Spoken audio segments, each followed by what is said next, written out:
माँ की पायल, एक बेटी की आत्मा की आवाज़।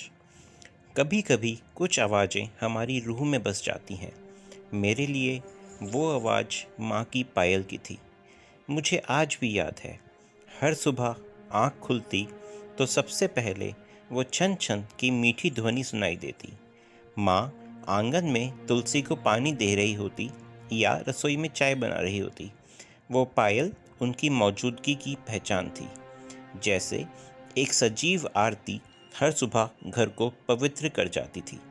मैं छोटी थी, ना समझ, पर इतना समझती थी कि जब तक वो आवाज़ आती थी सब कुछ ठीक था। माँ की गोद और उनकी पायल, ये दो चीज़ें मेरे जीवन की सुरक्षा कवच थी। पर किसे पता था वो आवाज़ अचानक हमेशा के लिए थम जाएगी। सर्दियों की एक सुबह थी। माँ थोड़ा थकी थकी लग रही थी, फिर भी मुस्कुराकर कह रही थी, तू स्कूल जा, मैं ठीक हूँ।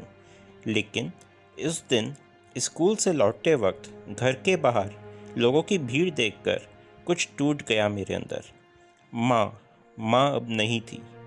हार्ट अटैक, अचानक, एक झटका, और सब खत्म।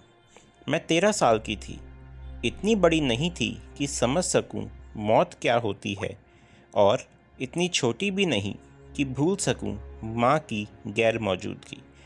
माँ चली गई, और साथ में वो पायल की आवाज़ भी कहीं खो गई। पापा ने बहुत संभाला, माँ की जगह कोई नहीं ले सकता, लेकिन उन्होंने कभी मुझे उस दर्द में अकेला महसूस नहीं होने दिया। वक्त बीता, मैं बड़ी हुई, कॉलेज गई, जॉब की ज़िंदगी चल रही थी, पर एक खालीपन हमेशा साथ चलता था। और फिर बात मेरी शादी तक आ पहुंची। पापा ने हर रस्म, हर तैयारी दिल से की। मेरे लिए best jewellery, best outfit, best मंडप, हर चीज़ वैसी जैसी माँ चाहती। लेकिन मैं जानती थी, शादी के हर गीत में, हर सजावट में माँ की कमी चीख रही थी। मेहंदी की रात थी, सब हंस रहे थे, मैं भी मुस्कुरा रही थी। लेकिन जैसे ही कमरे में अकेली हुई, आंखें बह निकली। माँ, एक बार बस आ जा, बस एक बार। शादी से एक दिन पहले पापा मेरे पास आए, ज्वेलरी का बॉक्स खोला, पायल की जोड़ी निकाली, चमचमाती नई। मैंने बस एक बात कही, पापा, ये नहीं, मुझे माँ की पायल चाहिए। वो थोड़ी देर चुप रहे, फिर उठे, अलमारी से एक छोटा सा पुराना डिब्बा निकाला। उसमें रखी थी वही पायल, थोड़ी चरचर, थोड़ी धुंधली, लेकिन उतनी ही प्यारी। उन्होंने कहा, तुझे माँ की पायल चाहिए थी ना, इसे पॉलिश करवा दिया है, अब ये तेरी है। शादी के दिन जब मैंने लाल जोड़ा पहना, माँ की पायल पहनते ही जैसे शरीर में कोई और शक्ति आ गई। वो छन छन अब मेरे पैरों से आ रही थी, पर वो सिर्फ आवाज़ नहीं थी, वो माँ का आशीर्वाद था, उनका साथ था। जब मैं ससुराल पहुंची, सबने बहुत स्नेह से स्वागत किया।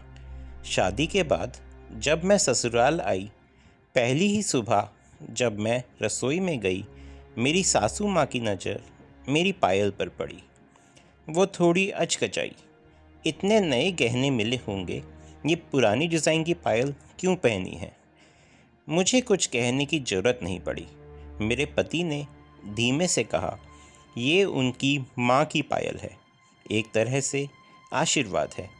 सासू माँ ने कुछ पल मुझे देखा, फिर हल्के से मुस्कुरा दी, तो फिर इसे कभी मत उतारना। उस दिन मुझे समझ आया, माँ की पायल सिर्फ जेवर नहीं थी, वो एक कड़ी थी जो माँ से मुझे जोड़ती थी।